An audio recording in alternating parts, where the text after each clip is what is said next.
How to complete a W-2 form. Hi guys, welcome back to our channel. Today in this video we'll discuss on completing a W-2 form. So first of all, what you need to know is that the W-2 form consists of lettered fields on the left side and numbered fields on the right.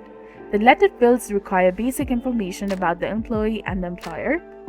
And here's how you can fill them out. So in field A, enter the employee's social security number, and in the field B, input the employer's identification number. For field C, provide the legal business name, address, and zip code.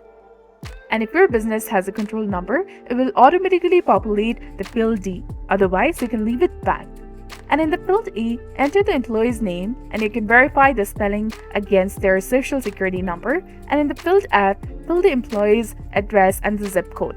Make sure that this information are correct and accurate. So once you've completed the lettered fields, you can move on to the numbered fields for the wages and tax details. And that's all there is to it to complete a W-2 form.